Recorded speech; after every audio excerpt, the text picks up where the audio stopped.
A quarter of a century ago, 4 baby boys were born. Evil destiny would bring them together. Jason heard 3 raps on the door.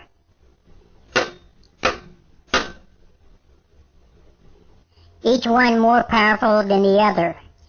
He nervously paced the room, not wanting to answer it.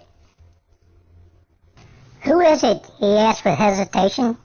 "It's the boogeyman," said a familiar voice on the other side of the bolted door.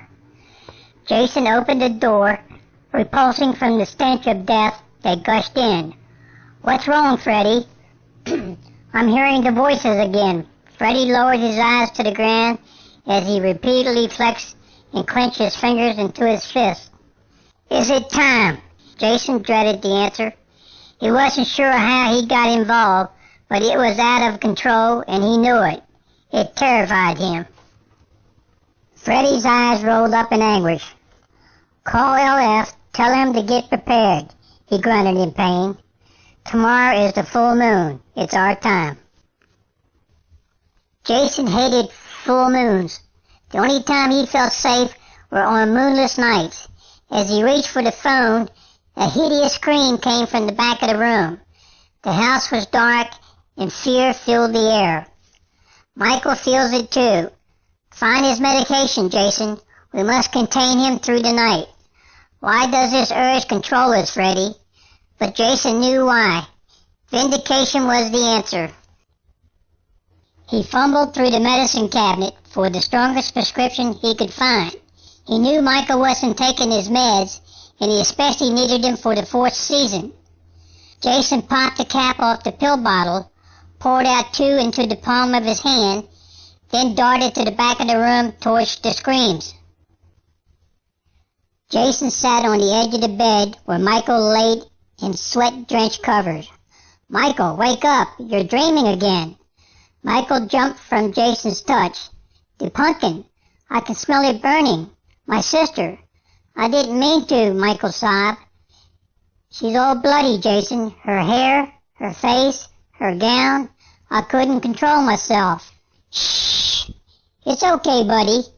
It'll be all over tomorrow once we get our fill. But for now, take these."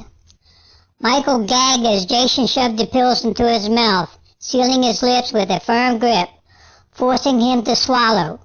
Michael coiled in pain after the struggle was over. Jason opened the bedroom window, allowing the cool October wind to howl throughout the house. He sat down at the piano in the corner of the room and played the only song he knew, consisting of 5 notes.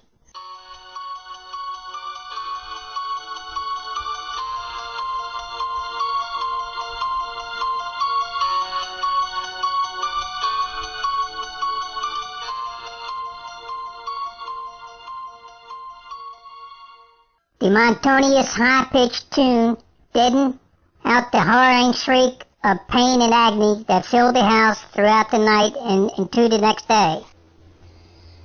Michael set the white shoe polish down and adjusted his mask onto his face. Freddy sharpened his glove knives. Jason reached for his hockey mask, and LF, better known as Leatherface, revved up his chainsaw. Tonight, Halloween night, there'll be another vindication with the bloodshed of an innocent victim. Will it be you?